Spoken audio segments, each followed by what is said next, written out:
Obatelinga Bulonyoso eleka Nangoluna yo Nangoni mula ya sika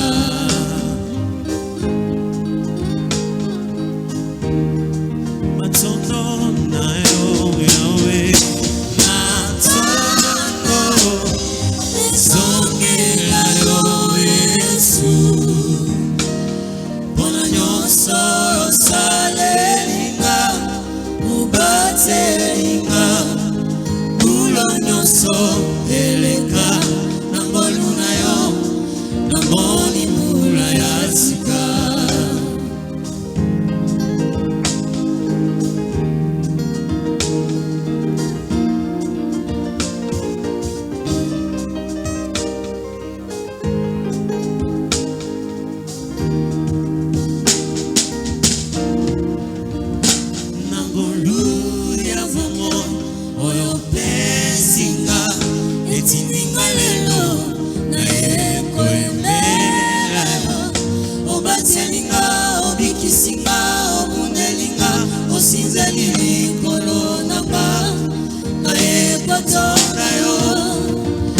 Obatelinga obikisinga obundelinga osinzeli kolonanga na ekotonga yo na molu ya momo obesinga etininga lelo na ekoemela yo Obatelinga obikisinga obundelinga osinzeli kolonanga Kotonga yo Obatelinga obikisinga obundelinga osinzeli kolonanga na ekotonga matondo na yo matondo ezongela yo Yesu Bona nyonso osalelinga Obatelinga Bulonyoso eleka Nangoluna yo Nangoni mula ya sika Kuliokuwa ikifundishwa kulingana na kinara cha dhahabu. Et aussi, na vile parce qu'on a réussi quand même à mettre un dessin sababu tulifaulu kuweka picha qui est un peu détaillé, ambao inakuwa ikichambuliwa qui convient, qui est explicatif, na inayofaa na yenye kufasiria, et ça permet inaruhusu de montrer quand même l'image kuonesha karibuni picha du chandelier. ya kinara.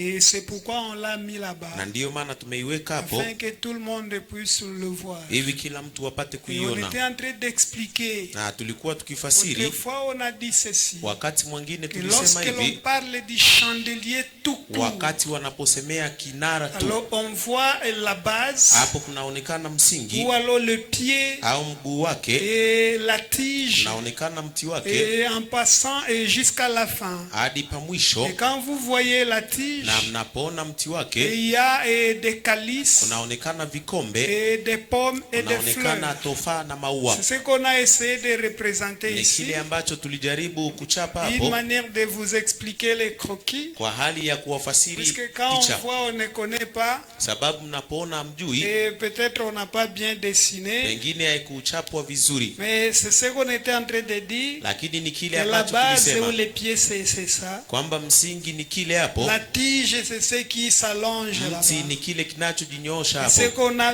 mis ici c'est le calice. kilichowekwa hapo ni kikombe. C'est pourquoi on disait, Ndiyo maana tulisema et le calice kikombe c'est là où Dieu se présente, Dieu est mon partage. ni mahali ambako Mungu ni sehemu yangu, Puisque l'on disait que sababu tulisema et kwamba le calice c'est comme le ministère doctoral. vikombe kama huduma ya kielimu, Ça prend ce qui est du pied inatoa kilichoko cha msingi et aussi de la tige pour le partager. na cha mti kwa kuweza kuigawanya. C'est pourquoi on les a représentés ici. Ndio maana ziliwekwa hapo kati, Et il y a 4 calices, na kuna vikombe 4, 4 pommes kuna tofaa et 4 aussi 4 fleurs. na kuna ua 4. C'est ce qu'on a représenté Ni là-bas. kile ambacho kiliwekwa hapo, 3 branches d'un côté, matawi 3 upande 3 mmoja branches de l'autre na côté. matawi 3 upande Et mwingine, dans chaque branche, na katika kila tawi il y a 3 calices kunaonekana vikombe 3 et 3 pommes na tofaa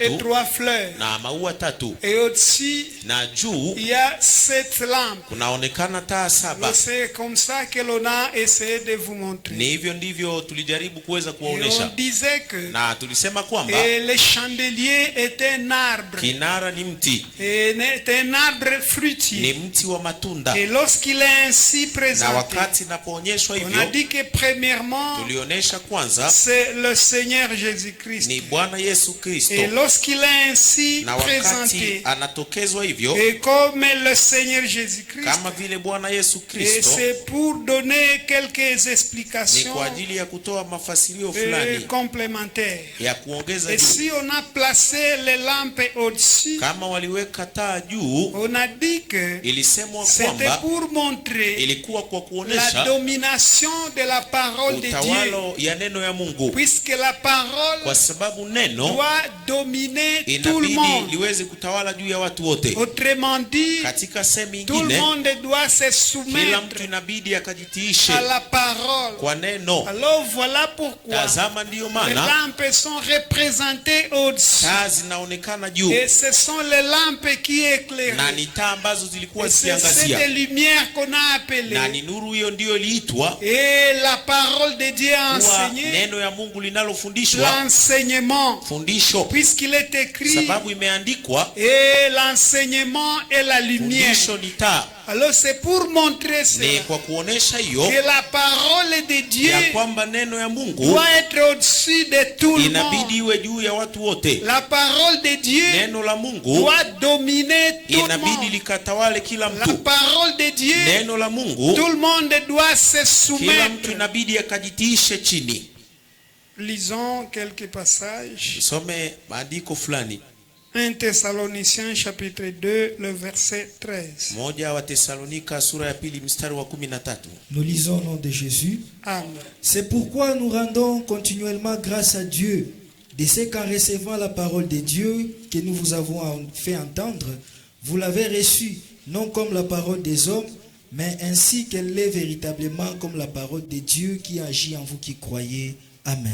Amen. C'est pourquoi l'homme de Dieu, Paul, Ndiyo maana mtu wa Mungu il est en Paulo train de dire ceci, anakuwa akisema que hivi, nous rendons continuellement grâce à Dieu naendelea kumshukuru Mungu pour ce qui vous concerne. kwa kinachowahusu Il ninyi. s'adressait à l'église Alisema na et kanisa disant que, akisema kwamba et en recevant la parole kwa de Dieu kupokea neno ya Mungu que nous vous avons fait ambao entendre, tuliwafanya ninyi vous kusikia, l'avez réussi, mliweza kuipokea non comme parole des hommes, wala si kama neno la mais watu, comme elle est lakini véritablement kama lilivyo kweli, comme parole de kama Dieu neno ya Mungu qui agit linalotenda en vous qui kati yenu croyez. ninyi mnaoamini. C'était une manière Ilikuwa ni hali de différencier ya la kutofautisha parole de Dieu neno la Mungu et celle des na hommes. neno ya wanadamu. Si c'est la parole de Kama Dieu, ni neno ya Mungu, alors tout le monde doit se kila mtu soumettre, inabidi akajitiishe, puisque la parole kwa sababu doit neno être au-dessus de tout le inabidi monde. liwe juu ya watu Et wote, l'on doit na différencier inabidi kutofautisha parole de Dieu neno la et Mungu aussi la parole d'un na homme. neno la mtu. La parole de Dieu Neno la Mungu ne souffre d'aucune justification aliteseke na quelconque. visingizio vyovyote Pour vile. dire ceci, Kwa kusema que hivi c'est puisqu'il y a eu ceci, ni kwa sababu c'est à kulikuwa na cause hiki, de telles ni kwa circonstances, sababu ya tukio c'est à fulani, cause de ceci ni kwa sababu ya hiki que je me sens libre ndiyo ninajisikia huru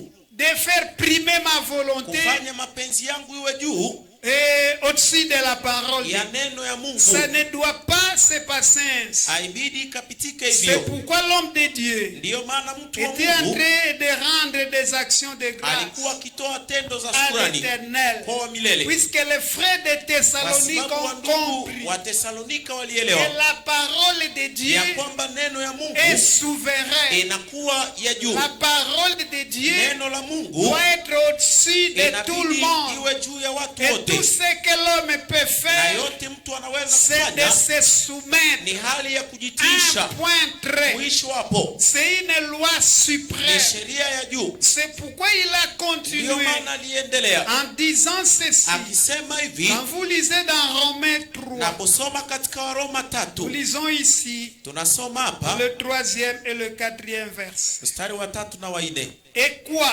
Basi nini Si quelques-uns n'ont pas cru, kama wamoja wa kuamini, leur incrédulité anéantira-t-elle la fidélité de Dieu? ugumu wao utafanya uaminifu wa Mungu kuwa bure? Loin de là. Mbali na hapo, Que Dieu soit au contraire, que Dieu lakini au Mungu contraire soit reconnu pour vrai atambulike kuwa kweli et tout homme pour menteur, na kila mtu mwongo, selon qu'il est écrit, kama ilivyoandikwa, afin que tu sois trouvé juste dans tes paroles hivi ukakutike kuwa haki katika maneno et yako que tu triomphes lorsqu'on te juge. na ushinde wakati unapohukumiwa. Amen.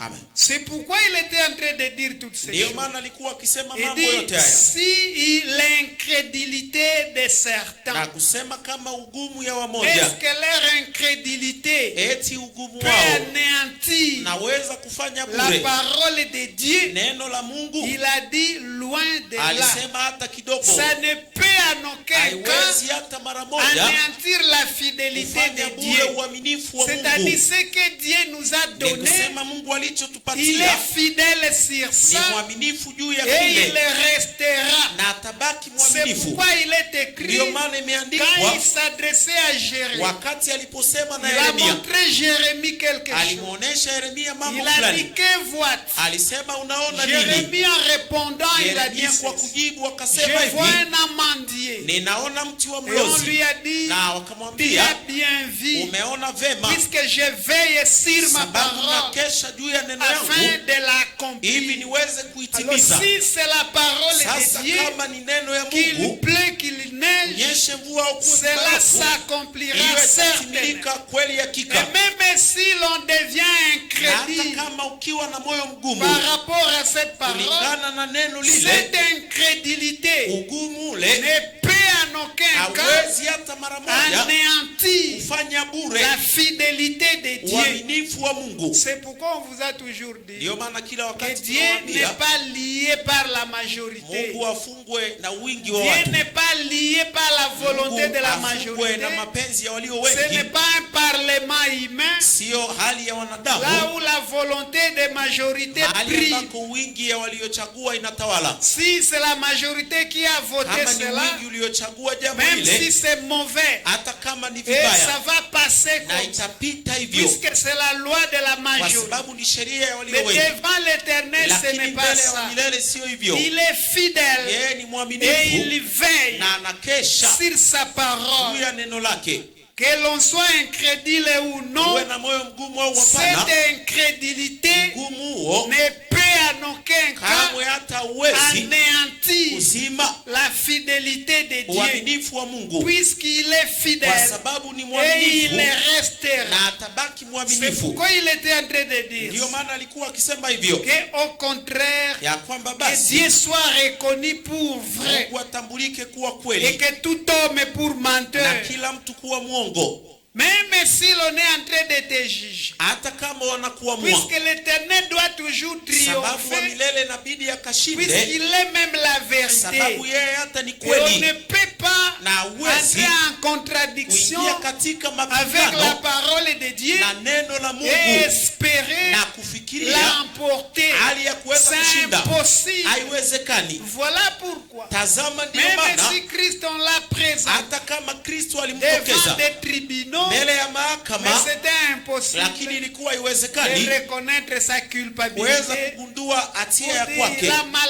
ili agi, kusema il ametenda a vibaya, fait rien amefanya du hiki, tout. hakuna Il lolote, n'y a pas moyen. hakuna Alors uwezekano. voilà pourquoi Tazama ndiyo on maana a placé les lampes au-dessus. waliweka taa juu, Une manière de montrer hali ya kuweza la kuonesha domination, utawalo, l'imposition hali ya kuweza de la kutisha parole. neno, Puisque la parole doit sababu neno s'imposer, inabidi likajishurutishe juu la yetu, parole neno doit dominer inabidi litawale sur le peuple de juu ya Dieu taifa la que Mungu nous sommes. ambao sisi tulio. Alors c'est un élément important. Sasa ni nukta Et muhimu. voilà pourquoi Tazama ndiyo on l'a maana placé au-dessus. iliwekwa C'est juu. pourquoi on vous a toujours dit Ndiyo maana kila wakati la tunawaambia faiblesse d'un enfant de Dieu, udhaifu wa mtoto c'est wa lorsqu'on Mungu lui présente la ni parole. wakati Même wanapomtokezea s'il est neno, en train de résister, hata kama même anashindana, s'il veut faire hata ça, kama anataka même kufanya si sa hiki, volonté c'est hata haut, kama mapenzi yake ni mengine, mais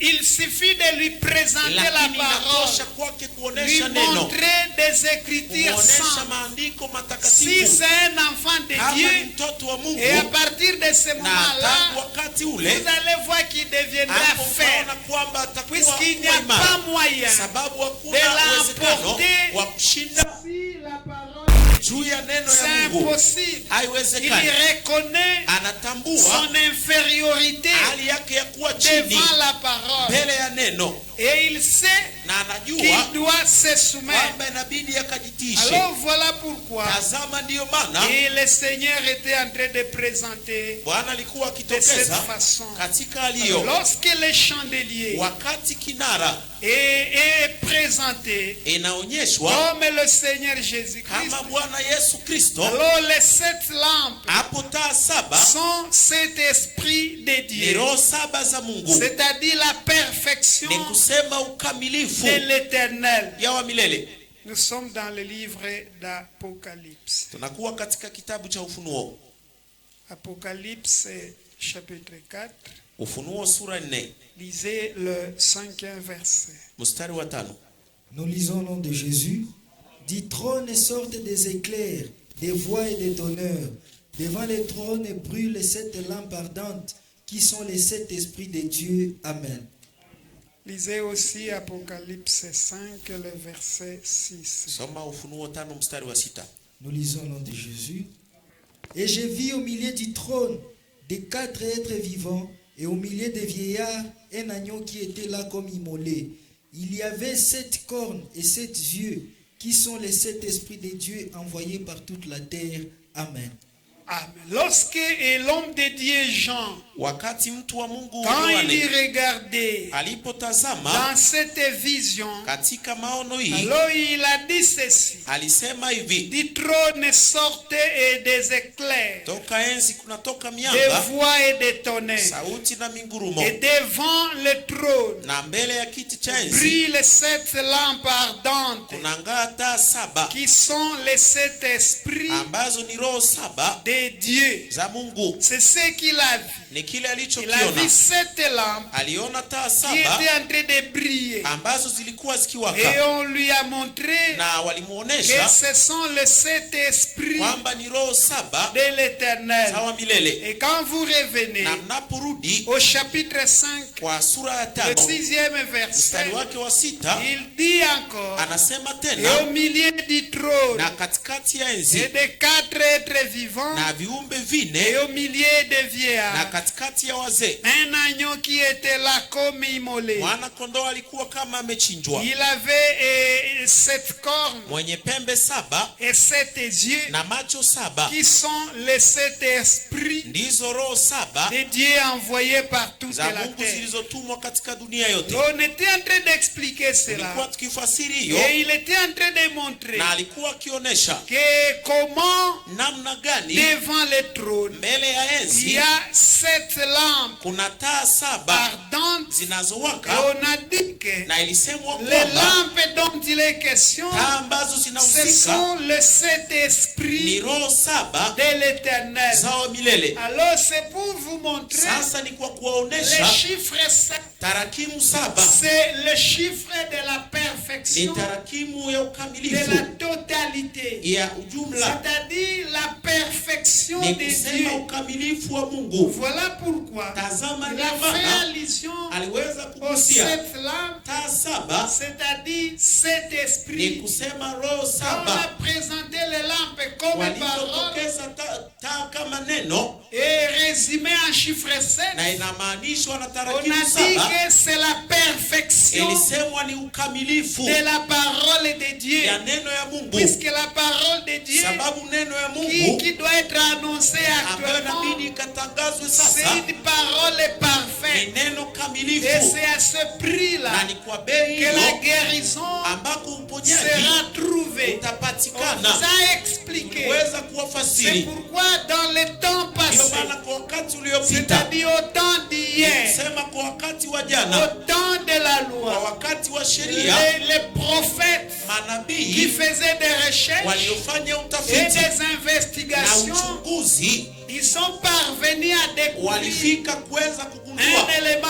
important. nukta Et muhimu, Jérémie a soulevé na cette Yeremia aliweza préoccupation. kugusia jambo lile. Il a dit, n'y a-t-il plus de baume en Alisema eti Galade? hakuna dawa katika Et Galadi les médecins ne sont plus na là. waganga wako tena hapo. Pourquoi alors Kwa nini la basi plaie de la fille de mon donda ya peuple binti ya taifa n'est yangu pas guérie? haipone? Puisqu'il voyait Kwa sababu que waliona la guérison n'arrivait kwamba pas toujours. uponyaji haukufika mpaka Quel hapo, que soit le baume, japokuwa dawa, quel que soit le médecin, japokuwa matabibu, c'est puisque c'était le ni kwa problème sababu du temps. ilikuwa ni shida ya wakati. Et Esaïe est venu Lakini répondre Isaya alikuja à kujibu cette kwa préoccupation swali lile dans leurs recherches katika et utafiti leurs wao na investigations. uchunguzi wao. Esaïe a répondu Isaya en disant, alijibu akisema c'est lorsque ni wakati la lune ambako va mwezi éclairer utangaa comme le soleil. kama jua, Et lorsque le na soleil wakati jua donnera 7 fois plus itatoa mara 7 sa zaidi lumière, mwanga c'est à wake, ce ni temps-là kwa wakati que la ule guérison ambako va uponyaji s'opérer. utafanyika. Et c'est aujourd'hui, Na ni leo, ce n'est plus hier. sio tena Vous jana. comprenez le langage? Naelewa usemi Quand on dit ce n'est plus hier, wanaposema sio jana ce n'est tena, pas hier sio comme jana avant aujourd'hui. kama mbele ya siku ya C'est-à-dire leo, le mardi, ni non. kusema siku ya pili. Hapana, Hier, jana c'est au temps de la loi. ni kwa wakati wa sheria. Jésus-Christ est le même Yesu Kristo ni yule yule hier, jana aujourd'hui Leo. et éternellement. na milele. Alors vous comprenez Naelewa que hier, kwamba jana c'est au temps de la loi. ni kwa wakati wa sheria, Aujourd'hui, leo c'est le temps de la ni grâce. wakati wa neema. Souvenez-vous, Kumbukeni lorsqu'on parlait wakati tuliposemea et par rapport à la ligne du temps, kulingana na mwelekeo wa et on wakati, avait expliqué na tuliweza tous kufasiri ces éléments. nukta zote C'est hizo. pourquoi Christ disait à cet homme, Ndiyo maana Kristo alimwambia que mtu yule aujourd'hui, ya kwamba il leo sera avec moi utakuwa nami au paradis. paradisoni. L'aujourd'hui dont il faisait Leo mention, aliyokuwa akisemea ça s'inscrit inaandikwa dans le temps d'aujourd'hui, katika wakati wa c'est-à-dire leo, au temps de la ni grâce. kusema kwa wakati Ce wa n'est pas neema, aujourd'hui sio kwa comme leo un soir, kama vile un magharibi matin. na asubuhi, Ce n'est pas ça. sio hivyo. Alors c'était question de la personne. Sasa ilikuwa ni jambo la Et ukamilifu, quand on a dit que na wakati ilisemwa ce sont kwamba les 7 esprits de ni Dieu, roho 7 za on veut tout Mungu, simplement hapo tu et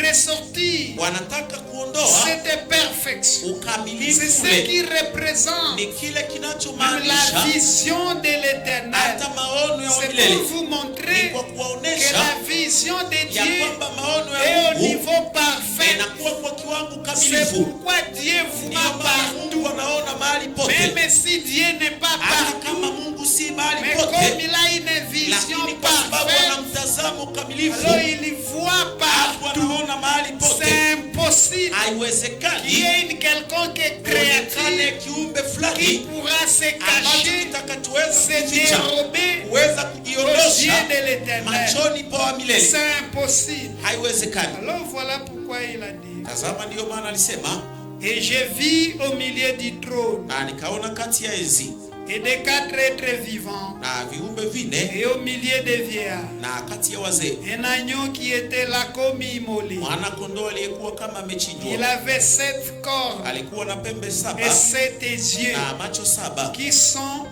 les 7 esprits de Dieu ndizo roho 7 za Mungu envoyés par toute la terre. zilizotumwa katika dunia Ce yote. sont les 7 esprits, Ni roho ce 7, sont ces esprits ni roho hizo qu'il a vu comme des lampes, ambazo aliona kama taa, puisque ça éclaire. kwa sababu Et zinaangazia, c'est ce qu'on a dit. na ni kile Et ambacho ce sont tulisema les 7 yeux kwamba ni macho de 7 l'éternel za wa milele qui parcourent ambazo zinatembea toute la terre. katika dunia C'est yote. pour vous Ni expliquer kwa kuwafasiri qu'il n'y a aucune ya kwamba créature hakuna kiumbe qui chochote pourra se ambacho cacher kitaweza kujificha devant les yeux de l'éternel. mbele ya macho ya wa Même milele. si Dieu n'est pas partout, Hata kama Mungu si mahali mais Dieu pote, voit partout. lakini anaona mahali C'est pote. pourquoi on comprend. Ndiyo maana tunaelewa Parfois, lorsque les frères, wakati fulani wa un ndugu frère encore enfant, ndugu anapokuwa il n'a bado pas mchanga, encore compris beaucoup de choses, wakati bado hajaelewa mambo il mengi, peut craindre beaucoup le frère anaweza kuogopa ndugu plus que Dieu, zaidi ya Mungu, puisqu'il sait que le frère peut me voir. sababu anajua ndugu anaweza Voilà kuniona. pourquoi, Tazama, ndiyo maana lorsqu'il se retrouve là où il est seul, anapojikuta mwenyewe il peut poser des actes anaweza ignobles. kufanya matendo Il ya peut ajabu, faire des choses qui ne sont pas anaweza correctes. kufanya mambo yasiyo sahihi, Il regarde à gauche et à sababu droite, anatazama kushoto na il ne kuume, voit personne. hamwoni mtu Il yoyote, pense qu'il est, na anafikiri il kwamba est caché. hapo Il amefichwa, est caché aux yeux des hommes, umefichwa machoni mais pa pas watu, aux yeux de lakini l'Éternel. sio machoni pa wa milele. Dieu voit partout. Mungu anaona mahali Et c'est pote, impossible na haiwezekani qu'il y ait quelque kwamba chose kuonekane jambo qui fulani pourra se cacher. kitakachoweza kujificha. C'est pourquoi il est écrit Ndiyo maana dans imeandikwa le livre d'Hébreux, katika Waebrania, Hébreux chapitre 4, Waebrania 4 le verset 13. mstari wa 13. Nous lisons au nom de Jésus.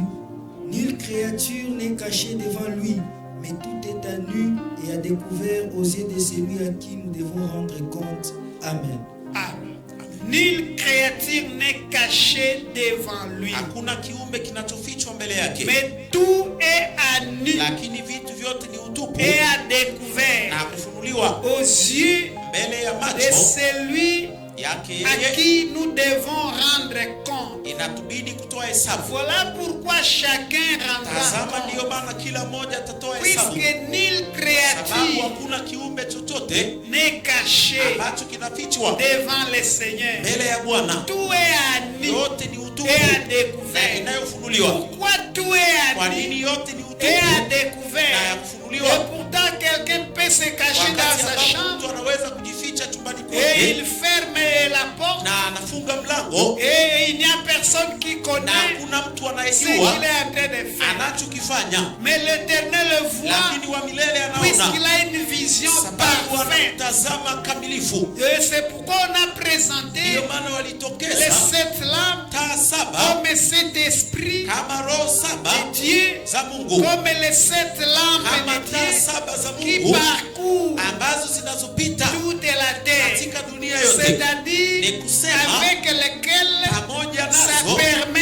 à Dieu inamruhusu Mungu de voir partout. kuona mahali pote, Et à ce na kwa niveau-là, kiwango kile nulle créature hakuna kiumbe est cachée kinachofichwa devant. mbele yake. C'est pourquoi il est écrit, Ndiyo maana imeandikwa, ne maudis pas le roi, usimlaani même mfalme dans ta chambre. hata chumbani kwako kwa Il kulala. ne faut pas maudire le roi. Haibidi ukamlaani Puisqu'un mfalme, oiseau ailé sababu ndege ya mabawa risque d'emporter tes inaweza paroles kupeleka maneno et tu yako, te na chargeras hapo utajibebesha d'un problème. shida Le kubwa. roi est là, Mfalme ni il hapo dort, il amelala, ne connaît absolument hajui rien. kabisa jambo Et toi lolote, dans ta chambre na à wewe coucher, chumbani kwako kwa viens kulala, de maudire le hapo roi, namlaani dis mfalme, dis n'importe quoi. unasema izuru jambo On dit il y gani? a un oiseau ailé Inasema kuna ndege ya qui mabawa va emporter ambayo et itakayopeleka publier tes na paroles. kutangaza Ce ne maneno sont yako, pas ces rois, sio wafalme du monde. wa dunia, puisque nous voyons, kwa sababu on tunaona les critique dans des chambres wanakuwa wakiwasemea katika Akuliti. vyumba,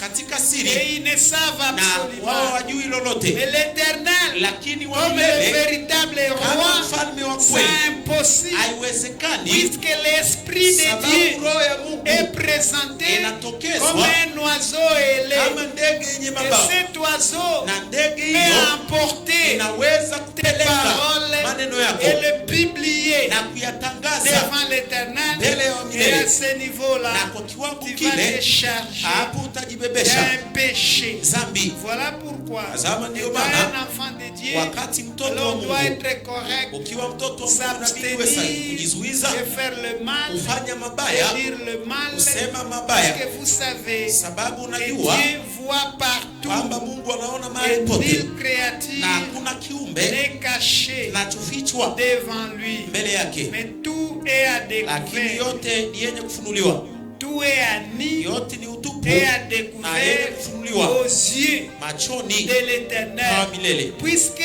les yeux de sababu l'Éternel macho ya wa milele voient et partent. yanaona mahali Et c'est pote, possible na que haiwezekani quelque chose kwamba jambo soit fulani couvert liweze aux kufichwa yeux de l'Éternel. machoni pa wa milele, C'est impossible. haiwezekani. Alors voilà pourquoi, Tazama, ndiyo lorsque maana les chandeliers wakati est kinara présenté comme le Seigneur Jésus, inatokezwa kama Bwana Yesu alors Kristo, les 7 lampes hapo taa saba représentent le Saint-Esprit de zinamaanisha Dieu, roho saba za Mungu, les 7 yeux de l'Éternel macho saba za qui Mungu parcourent, zinazopita, qui voient partout, zinazoona mahali pote, c'est-à-dire la vision ni kusema parfaite mtazamo de kamilifu Dieu. wa Mungu. Avec ça, Pamoja na hiyo, l'Éternel voit wa partout milele anaona mahali et pote il n'y a pas moyen na hakuna uwezekano de se cacher. wa kujificha. C'est ce que l'homme de Dieu dans le livre des psaumes Ni kile ambacho mtu wa Mungu katika kitabu cha Zaburi était en train d'expliquer. alikuwa akifasiri. Nous sommes dans Psaume 139, Zaburi 139 à partir du 7e verset jusqu'au 12e. tangu mstari wa 7 hadi 12. Nous lisons au nom de Jésus. Où irai-je loin de ton esprit et où fuirai-je loin de ta face? Si je monte au ciel, tu y es. Si je me couche au séjour des morts, tu voilà. Si je prends les ailes de l'aurore et que j'aille habiter à l'extrémité de la mer, là aussi ta main me conduira et ta droite me saisira. Si je dis, au moins les ténèbres me couvriront, la nuit devient une lumière autour de moi. Même les ténèbres ne sont pas obscures pour toi. La nuit brille comme le jour et les ténèbres comme la lumière. Amen. Ah, alors l'homme de Dieu Mtu wa Mungu était en train d'expliquer ces éléments. alikuwa akifasiri Vous nukta savez, hizi. voilà pourquoi Tazama, ndiyo Christ maana était en train de dire Kristo alikuwa akisema que l'œil kwamba est jicho la lampe du corps. jicho ni taa ya Si mwili. ton œil est en bon Kama état, jicho yako ni katika hali tout le nzuri, corps sera mwili éclairé. wako wote mzima Et si utaangaziwa, l'œil est en mauvais na état, kama hiyo ni katika hali alors mbaya, tout le corps sera dans les hapo ténèbres. mwili wote utakuwa gizani. Et lorsque l'œil est en mauvais Na état, wakati jicho lina même la mbovu, lumière hata nuru peut devenir ténèbres. inaweza kutokea giza, Puisque kwa sababu c'est le problème de la vision. ni shida ya kutazama. C'est la vision Najua qui kuona a un problème. ndiyo ina shida, Alors c'est pourquoi il est en train de dire, ndiyo maana anakuwa akisema, où irai-je loin de ton esprit? niende wapi mbali na uso Où wako? fuirai-je Nikimbie wapi loin de ta face? mbali na uso wako? Si je monte au ciel, Nikipanda mbinguni, tu y es. wewe ni kule. Si je me couche au séjour des morts, Nikifanya kitanda changu katika tu deze, y vois. wewe unaona kule. Si je prends les ailes de l'aurore Nikitwaa mabawa ya et pambazuko que j'aille habiter à l'extrémité de la main, na kukaa pande za mwisho wa bahari, là ta main me conduira hata kule mkono wako et ta utaniongoza droite me na saisit. mkono wako wa kuume Si utanishika. je dis, Nikisema au moins les ténèbres hakika giza me couvriront, litanifunika la nuit na hata nuru, devient lumière usiku na kuwa nuru autour de toi. kwako wewe, Puisque même les ténèbres n'ont pas de force hata giza haina nguvu devant la lumière. mbele ya nuru. S'il y a la lumière, Kama kuna nuru, même si c'est la nuit, hata kama ni alors les usiku, ténèbres ne peuvent pas giza résister. haziwezi kudumu Puisqu'il y a la lumière, sababu kuna nuru. alors c'est pour montrer Sasa ça. ilikuwa kwa kuonesha C'est hiyo, pourquoi il disait, ndiyo maana alisema même si je pouvais descendre au hata séjour kama des morts, ningeshuka mahali pofu, même si je dis, hata kama au moins nikisema les ténèbres basi giza vont me couvrir couvrir. itanifunika. Mais dit la nuit Lakini anasema brille usiku comme les jours unaangaza kama et siku les ténèbres na giza comme la lumière. kama nuru. C'est à cause de Ni cela, kwa sababu ya taa c'est hiyo, à cause de cette ni vision, kwa sababu ya kuona c'est à hiyo, cause de ces ni esprits, kwa sababu ya le roho hizo, Saint-Esprit roho saba dont on fait allusion. ambazo wanasemea. C'est pour montrer la vision Ni parfaite kuonyesha de Dieu mtazamo kamilifu ya Mungu qui n'a pas d'obstacle, ambao haina vizuizo, qui n'a pas de faille. ambao haina kosa. Même les ténèbres ne Hata peuvent giza rien. haziwezi jambo lolote. C'est pourquoi un enfant de Dieu Ndio maana mtoto wa ne doit Mungu pas se tromper. haibidi On dit, akajidanganye puisque je me trouve à tel kusema endroit, kwa sababu niko mahali puisque fulani, c'est telle kwa heure, sababu ni saa alors fulani, ici je peux faire du hapa n'importe naweza quoi. kufanya izuru Je jambo peux gani, agir comme je naweza veux. kutenda nitakavyo, Et là au moins, na hapo basi l'éternel ne le saura. wa milele hatajua Rien du tout. hakuna lolote. Même les Hata ténèbres giza deviennent lumière inatokea nuru devant l'éternel mbele ya wa milele, à cause de sa vision kwa sababu ya mtazamo qui est wake parfaite. ambao ni kamilifu, C'est une vision sans ni faille, mtazamo pasipo kosa, une vision mtazamo qui n'a pas de faiblesse. ambao hauna udhaifu wowote. Vous savez, Najua quelqu'un peut être là mtu anaweza kuwa hapo avec la force de l'âge. pamoja na wingi Vous wa n'avez pas miaka, la vision, utaona mtazamo ça wake s'affaiblit. unaanza kuzoofika, Et tu peux être incapable de faire certaines choses. na unaweza kukosewa uwezo wa kufanya mambo fulani, Puisque la vision kwa sababu mtazamo connaît des problèmes. unakuwa na shida, Et on peut utiliser des lunettes. na unaweza Et même kutumia, à un certain niveau, na hata kwa kiwango les fulani lunettes ne peuvent plus rien. hayawezi kusaidia kwa Et lolote, puisque l'homme est en train de kwa s'affaiblir sababu mtu anakuwa au fil akizoofika et à mesure, kwa muda et unavyopita, même si na hata kama l'homme n'a aucun problème de mtu santé, hana shida yoyote ya et kiafya, l'âge n'est pas encore avancé, umri bado haujasonga mais mbele, il y a des choses que l'homme ne peut lakini pas kuna voir. mambo ambayo mtu hawezi Vous savez, kuona.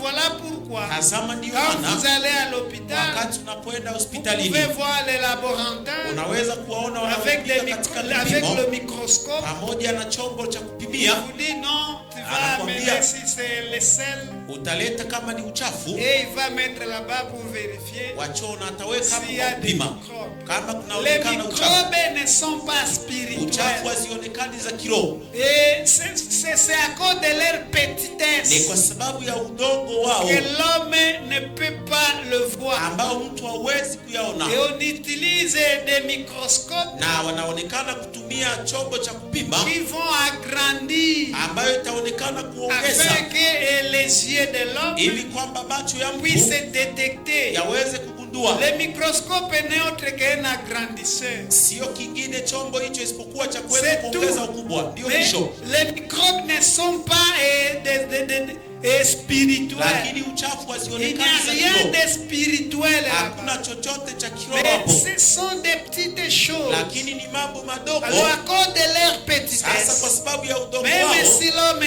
regardait comme hata mtu ça, angetazama il hivi ne verra rien. hataona Et lolote, la vision de sababu l'homme mtazamo wa est mwanadamu limitée. una La mipaka, vision de l'homme mtazamo wa connaît mwanadamu des obstacles. unapitia vizuizo. Et on peut mettre comme nous sommes ici, Kama il n'y a tunavyokuwa pas hapa, moyen de voir de l'autre hakuna côté. uwezekano wa kuona Si tu upande veux mwingine. voir là-bas, Ukitaka kuona tu dois kule, sortir inabidi et ukatoke nje contourner na pour kuzunguka aller regarder. Si tu hivi vois les kwenda gens kutazama. qui crient là-bas, Ukiona watu wanaopaza sauti alors tu kule, entends seulement le sasa cri. unasikia Même si malalamiko tu tu, regardais, tu hata ne vois rien. ukitazama hautaona Alors il te lolote. faudra sortir Sasa itakubidi et ukatoke contourner na kuzunguka afin de ili regarder kuweza et de kutazama savoir de quoi na s'agit. kujua ni jambo gani C'est puisque linalopitika. la vision de Ni kwa sababu l'homme mtazamo wa a des mwanadamu obstacles. una La vizuizo, vision de l'homme mtazamo wa a mwanadamu des limites. una mipaka, Mais la vision de lakini Dieu mtazamo wa Mungu n'a pas d'obstacle, haina n'a vizuizo, pas de limites. haina mipaka. L'Éternel a une vision Wamilele na sans faille, mtazamo pasipo kosa, une vision ana parfaite. mtazamo kamilifu. Alors voilà pourquoi Tazama, ndiyo maana même les ténèbres hata giza ne peuvent rien. haziwezi lolote. C'est pourquoi sa vision Ndiyo maana mtazamo wake, et ses yeux sont présentés macho yake yanatokezwa comme des lampes kama taa qui brillent. zinazonga Puisque même les ténèbres kwa sababu hata ne giza peuvent pas faire l'obstacle haziwezi à une kuleta lampe kizuizo qui kwa est taa allumée. inayowaka. C'est impossible. Haiwezekani, Il n'y a pas moyen. hakuna uwezekano. Même si c'est au milieu du ténèbre, Hata kama ni kati ya mais si giza, on allume la lampe, lakini wakiwasha taa les ténèbres deviendront sans giza force. zitatokea dhaifu Et ils ne peuvent rien na haziwezi contre lolote la lumière. zidi ya nuru. Alors voilà pourquoi Tazama, ndiyo maana et la vision de Dieu mtazamo wa est Mungu présentée de cette façon. unatokezwa katika hali hiyo. C'est pour vous montrer Ni kwa kuwaonesha Dieu a une vision sans kwamba faille Mungu ana mtazamo qui ne pasipokosa connaît pas d'obstacle, ambao haipati une vizuizo, vision parfaite. mtazamo C'est kamilifu. pourquoi on dit Ndiyo maana inasemwa et nulle créature hakuna kiumbe n'est chochote cachée. Il kinachofichwa, n'y a aucune créature hakuna kiumbe qui est chochote cachée ambacho aux kinachofichwa yeux de l'État. machoni pa wa Tout milele. est à nu Yote ni utupu et à na découvert. yanafunuliwa. Dieu voit partout. Mungu anaona mahali Dieu pote, voit tout. Mungu anaona vyote. Et voilà pourquoi, Tazama, ndiyo quand vous maana regardez wakati la mnapotazama structure des chérubins, hali ya kutokezwa ya on dit makerubi, qu'ils avaient des yeux partout. inasema walikuwa na macho mahali pote. C'est-à-dire, Ni kusema ils ne sont pas obligés de tourner comme ça hashurutishwi pour kugeuka hivi regarder. hivi kutazama. C'est pourquoi on présente d'après les Ndiyo maana Écritures, sawasawa na maandiko quand wanaonyesha ils se déplacent, wakati wanapotembea et ils se déplacent dans la direction, wanatembea katika mwelekeo ils ne se détournent pas. na wala wageuki Si nyuma. c'est comme ça, Kama ni upande et ils se huu déplacent comme na ça, wanaelekea hivyo et ils voient là-bas. na wanaona Si kule, c'est comme ça, kama même ni si upande c'est huu, derrière, kama ni nyuma, et les yeux sont sababu partout. macho ni mahali pote. C'était pour montrer Ilikuwa kwa cette kuonesha vision parfaite. mtazamo kamilifu, Puisque l'homme qui a des yeux comme ça, sababu mtu aliye na macho il suffit mawili de se mettre derrière lui inatosha kukaa nyuma et les yake choses peuvent passer à na son mambo aise. yanaweza kupita wala yeye C'est hatajua. pourquoi il y a un adage Ndiyo maana kuna des hommes usemi qui disent ya watu les yeux ne sont pas derrière. inasema macho yaonekani S'il nyuma, est déjà parti kama et ameshaondoka c'est fini, il ne verra na plus mwisho hataona ce qui se fait derrière lui. kitakachopitika nyuma yake, Puisque l'homme n'a pas des yeux sababu mtu ana ici macho derrière. huku nyuma, Mais l'éternel, lakini wa ce milele n'est pas ça. sio hivyo. L'éternel Wa a milele une vision ana qui mtazamo est parfaite. ambao ni kamilifu, Une vision mtazamo sans faille. pasipokosa, Une vision mtazamo est correcte, sahihi, parfaite, kamilifu, totale. yenye kuwa Alors asilimia. voilà pourquoi Tazama, ndiyo on maana doit craindre l'éternel. inabidi kumwogopa wa Puisque milele, Dieu, sababu tout Mungu le monde rendra compte. kila mtu atatoa hesabu. Il y avait une question autour des chandeliers Kulikuwa na swali kuhusu kinara de Zacharie. ya Zekaria. Et Zacharie, dans sa vision, Zekaria katika maono yake avait vu un chandelier. aliona kinara, Nous sommes dans Zacharie chapitre 4. na kuwa katika Zekaria 4. Nous lisons à partir du 1er Nasoma tangu mstari wa kwanza jusqu'au 6e verset. hadi wa 6. Le lecteur va nous aider à lire. Msomaji atatusaidia kusoma. Nous lisons au nom de Jésus.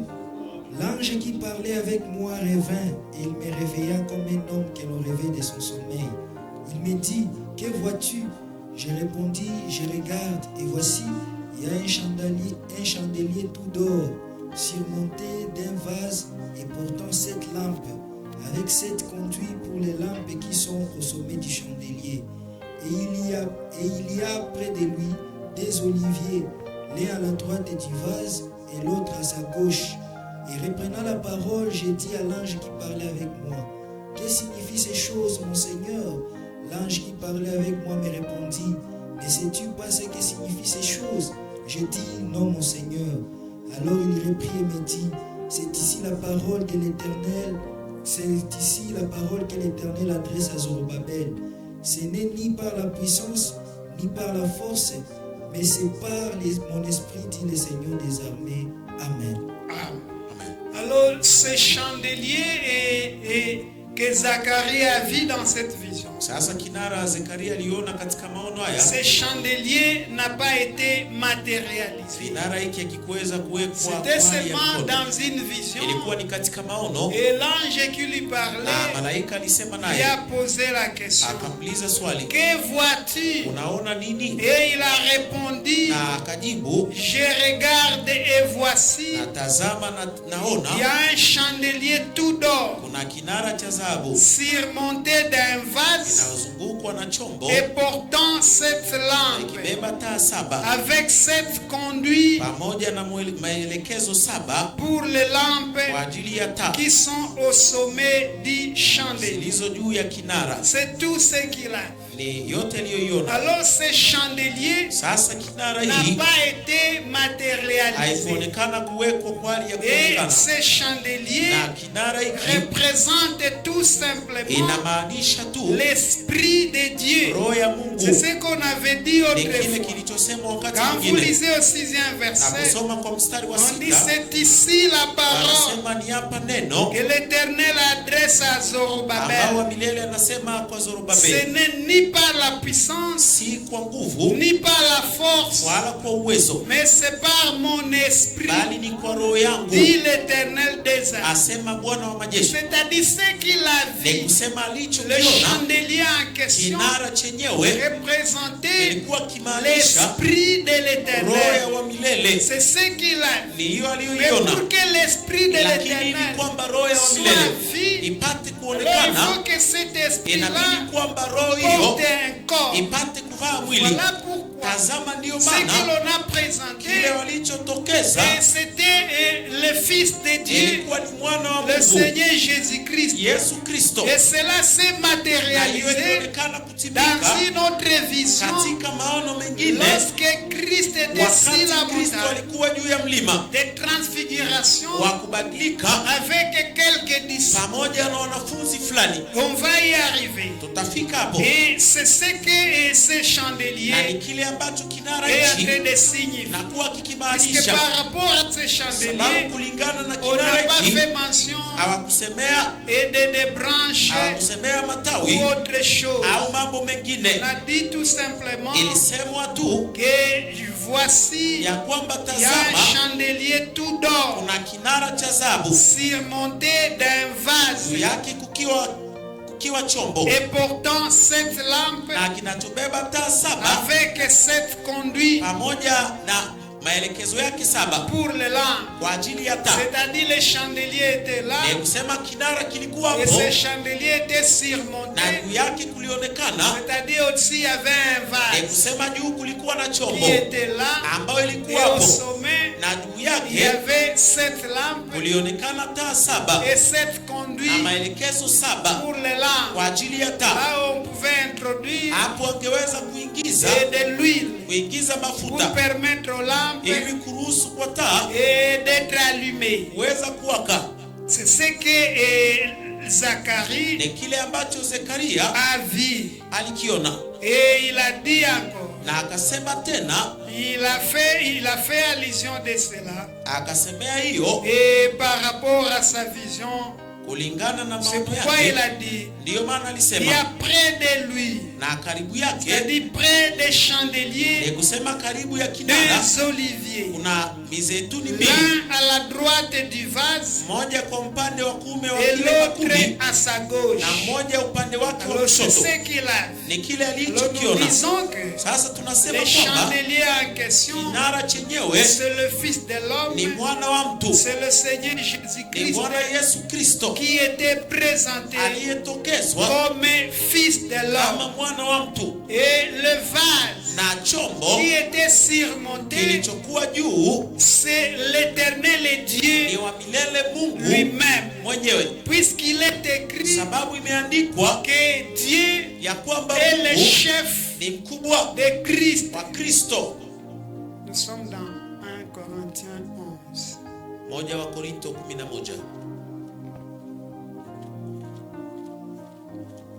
1 Corinthiens 11. Moja wa Korinto 11, Commencez à partir du deuxième verset anzia tangu mstari wa 2 et jusqu'au 4e. hadi wa 4.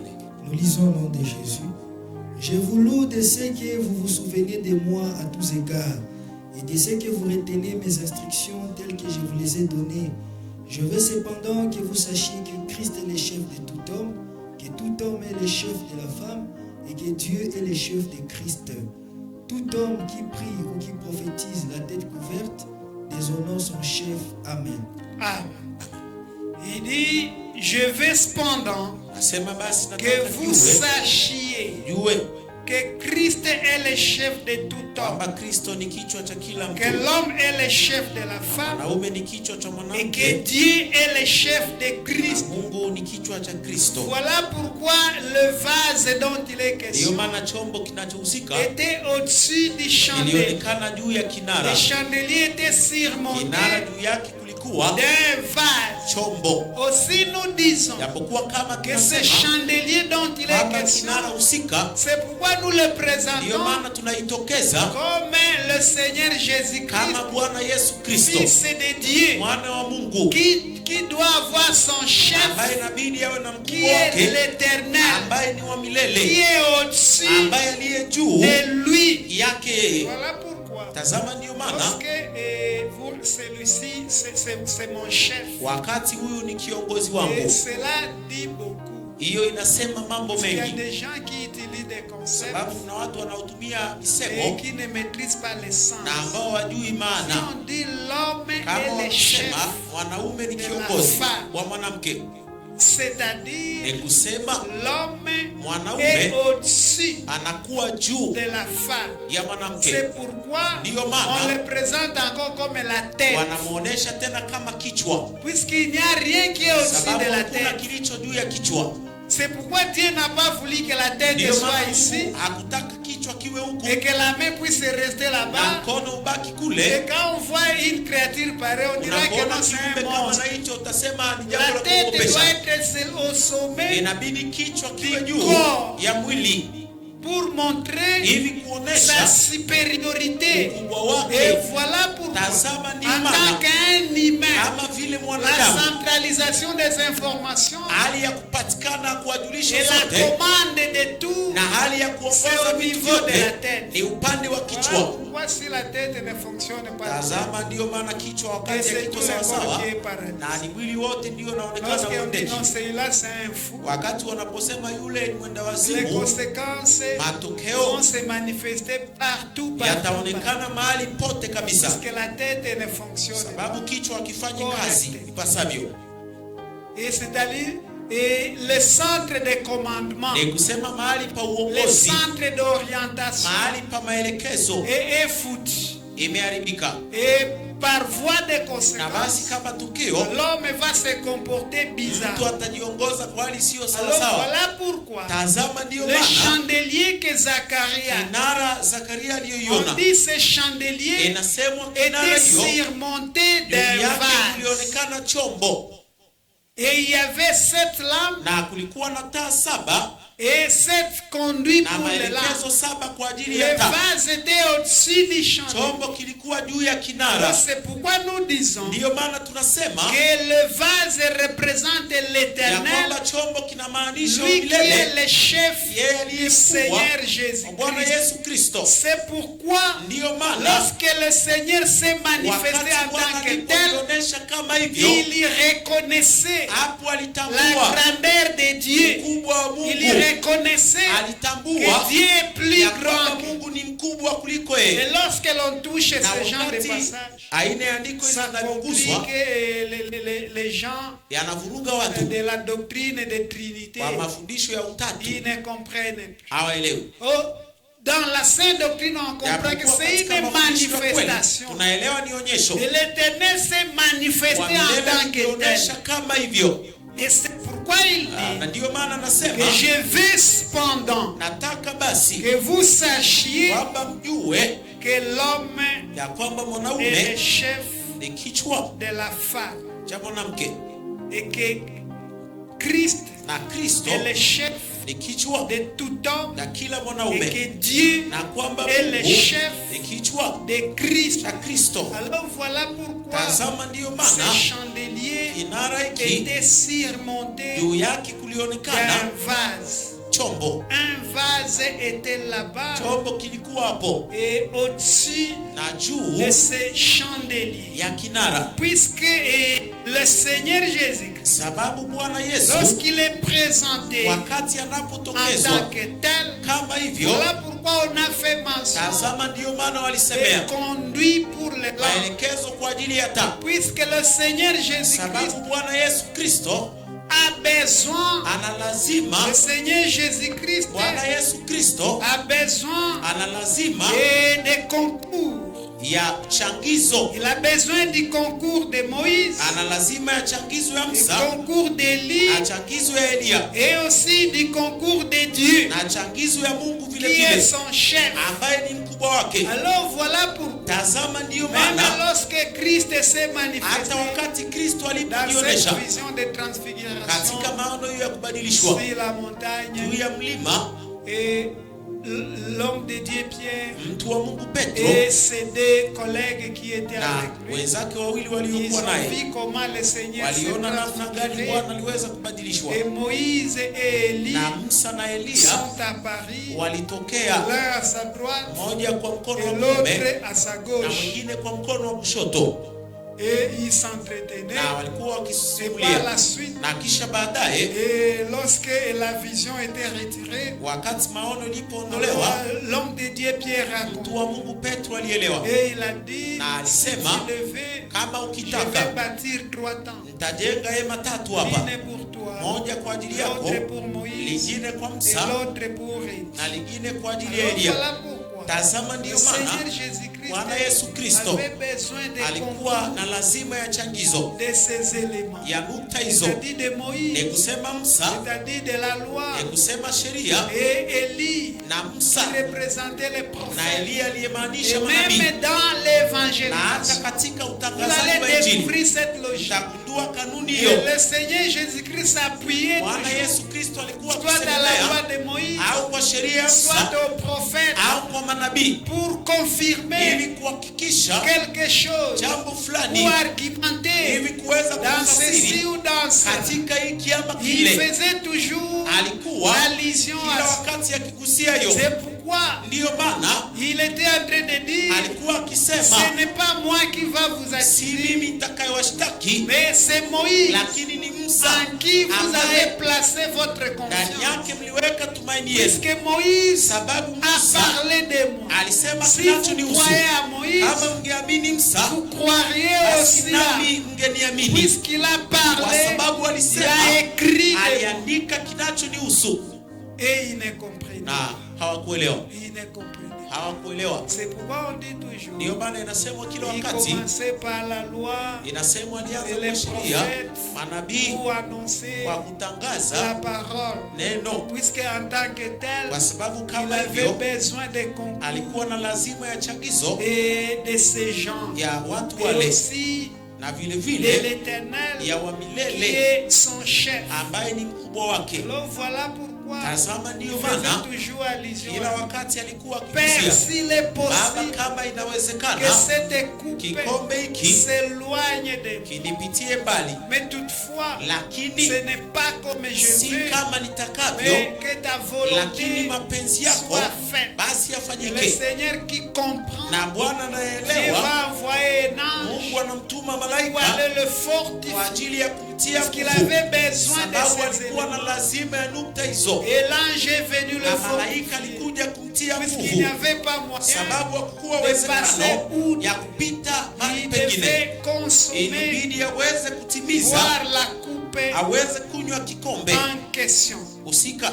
Alors voilà pourquoi Tazama, ndiyo maana nous vous disons que tunawaambia kwamba et ce chandelier kinara hiki n'a pas été matérialisé hakikuonekana kuwekwa comme le chandelier kama kinara que Dieu était en train de parler à ambao Moïse. Mungu alisema pamoja na Ce Musa. chandelier n'a pas été Kinara hiki matérialisé. hakikuweza kuwekwa pa C'était nafasi, seulement une vision. ilikuwa ni maono tu. Zacharie a vu ça. Zekaria aliona tu, Et Zacharie n'est pas na parti Zekaria kwenda matérialiser ili ça. kuweza kuweka jambo lile pa nafasi.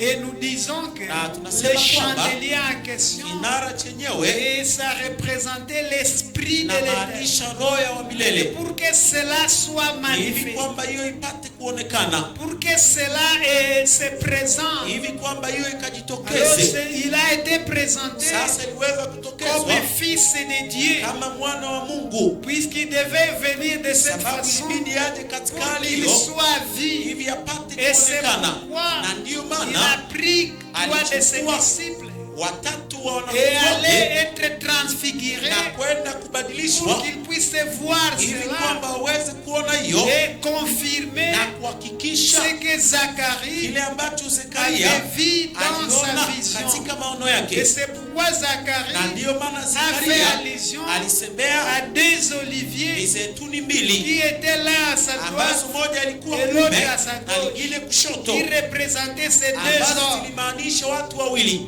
Et voilà pourquoi Tazama, ndiyo on a maana fait allusion walisemea au conduit de l'âme, maelekezo ya taa, puisque le Seigneur Jésus-Christ sababu Bwana Yesu Kristo avait besoin de concours, alikuwa na lazima ya changizo, puisqu'il fallait venir sababu ilibidi et kuja verser de l'huile na là. kuweza kumimina mafuta Selon kule. la vision, Sawasawa na on a maono dit qu'il ilisemwa, y avait 7 conduits pour kulionekana les lampes. maelekezo 7 kwa ajili ya taa, Et là, on comprend na hapo et on inaeleweka devait mettre quelque chose. kwamba ilibidi waweke jambo fulani Alors hapo. voilà pourquoi Tazama, ndiyo maana c'était une manière ilikuwa ni hali de montrer ya que le kuonesha Seigneur Jésus-Christ kwamba en Bwana venant Yesu ici, Kristo kwa il kuja huku aura besoin atakuwa na des lazima concours ya changizo de Moïse, ya Musa, et c'est-à-dire la loi, ni kusema sheria d'Élie, ya Eliya comme le prophète, kama vile et manabii aussi de na l'Éternel, vile vile wa comme milele son chef. kama mkubwa wake. Et c'est dans cette Na logique-là ni katika kanuni que hiyo le Seigneur était en train d'évoluer. ambako Bwana alikuwa C'est dans akiendelea, cette logique ni katika kanuni qu'il hiyo était en train d'agir ambao alikuwa akitenda et pendant son ministère. katika huduma wake, Et il a beaucoup parlé, na alisema mengi même par rapport à l'évangélisation. hata kuhusu utangazaji wa Il Injili. avait besoin Alikuwa na lazima de ces éléments. ya nukta hizo. Et lorsque le chandelier Wakati kinara est considéré comme l'église, inachukuliwa kama alors kanisa, le vase dont on fait allusion hapo chombo kinachosemewa et représente le Seigneur Jésus, kinamaanisha Bwana Yesu Kristo, puisque c'est lui qui est le chef de l'église. sababu ni yeye ndiye kichwa cha kanisa. Et lorsqu'on parle du vase Na wakati wanaposemea qui chombo est au-dessus des ambalo chandeliers, liko juu ya kinara, et c'est-à-dire le Seigneur ni Jésus-Christ kusema Bwana qui Yesu est le Kristo chef ambaye ni mkubwa de l'église. wa kanisa. Lorsque nous considérons Wakati ce tunapochukua chandelier kinara hicho comme église, kama kanisa, puisqu'il est écrit sababu imeandikwa tel il est, kama alivyo tel aussi nous hivyo sommes ndivyo sisi dans tulivyo ce monde. katika dunia hii. Alors voilà pourquoi Tazama, ndiyo maana et l'on a présenté walitokeza ces éléments nukta hizo dans ce sens-là. katika hali Et hiyo, c'est ce que Zacharie na ni kile ambacho a Zekaria vu dans cette vision. aliona katika maono hiyo. Alors ce chandelier Sasa kinara n'a hicho pas été matérialisé. akikuonekana kuwekwa pa nafasi, C'était seulement une vision ilikuwa ni maono et tu, c'était fini. na mwisho Mais hapo, le chandelier qui a été lakini kinara matérialisé, kilichowekwa pa c'est nafasi le chandelier ni de kinara Moïse. cha Musa, C'est que l'Éternel kile ambacho wa lui a milele fait connaître alichomfanya kujua sur la juu montagne ya mlima de Sinaï. wa Sinai. C'est là où il était Ni hapo ndipo en train alipokuwa de parler akiwa mwenye avec kusema Dieu pamoja na Mungu autour de ça. kuhusu jambo hilo. Alors, on était en train de donner ces éléments. Sasa tulikuwa tukitoa Et nukta l'on a hizo, dit que les chandeliers na tulisema kinara représentent plusieurs choses. kinamaanisha mambo mengi, Ça représente plusieurs choses. kinamaanisha mambo mengi, Et les chandeliers na kinara est comme un arbre fruitier. kama mti wa matunda, C'est-à-dire un arbre qui produit le ni fruit. kusema mti unaozaa On a matunda. dit premièrement, c'est le Seigneur Sehemu ya Jésus kwanza ni Bwana Yesu Kristo qui a produit aliyezaa et qui produit. na anayezaa. Et aussi, na vile vile c'est dans cette nature-là, ni katika umbo hiyo nous comme les arbres de sisi l'éternel, kama miti ya milele nous avons cette obligation tuna shurutisho hiyo de produire. ya kuweza kuzaa, Puisqu'on a dit c'est en cette sababu isemwa ni qualité katika hali hiyo que l'arbre est devenu ya mti. intouchable. Hiyo mti ulitokea huwezi kugusika, Puisque si l'arbre ne sababu produit kama pas mti auzae de bons fruits, matunda ça mazuri, deviendra un arbre qui hapo est utatokea inutile. mti usio na mafaa. Alors voilà pourquoi, Tazama, ndiyo même maana dans la vie hata normale, katika maisha ya un kawaida enfant de Dieu mtoto wa Mungu doit chercher à se rendre inabidi utile, atafute kujifanya kuwa que tu muhimu, sois n'importe où, uwe izuru wa mahali un gani, homme sérieux, uwe un mtu uliye homme sawasawa, normal, mtu sawa, qui doit chercher inabidi à yule se rendre atafute utile. kujifanya kuwa Et muhimu, l'utilité de na quelqu'un, umuhimu wa mtu c'est par rapport ni à kulingana ce qu'il fait, na kile ce anachokifanya, qu'il est, kile la alicho, contribution qu'il changizo apporte anayoileta dans la société, katika jamii, dans la famille, katika familia, n'importe où aizuru où il wapi, pourra mahali se retrouver. atakapoweza kukutika, C'est ce qui va ni kile marquer kitakachoandika son utilité. umuhimu Et wake, si cela na n'existe kama pas, hiyo haiko, alors il risque d'être basi inutile. anaweza kuwa siye na mafaa, Et ce n'est pas na hiyo sio une bonne chose. jambo nzuri. On a dit aussi, Tulisema vile le vile chandelier kinara représente l'église. kinamaanisha kanisa, Et d'après l'optique, sawasawa na selon mwelekezo, ce qui est écrit, sawasawa na kinachoandikwa que vous êtes la ya lumière kwamba du ninyi monde. ni nuru ya ulimwengu. Nous, en tant qu'église, Sisi kama en kanisa, tant qu'enfants de kama Dieu, watoto wa nous Mungu, sommes la lumière du sisi monde. ni nuru ya ulimwengu, Et c'est à ce na niveau-là ni kwa kiwango que kile les chandeliers ambako kinara représentent l'église. inamaanisha kanisa. On a dit aussi, Tulisema vile les vile chandeliers kinara représentent les ministres de Dieu. inamaanisha wahuduma wa Mungu. C'est lorsque les chandeliers Ni éclairent wakati dans la kinara maison. kinaangaza ndani ya nyumba, Puisque ceux qui doivent éclairer kwa dans sababu la maison, kinachopaswa kuangaza ndani ya ceux qui nyumba,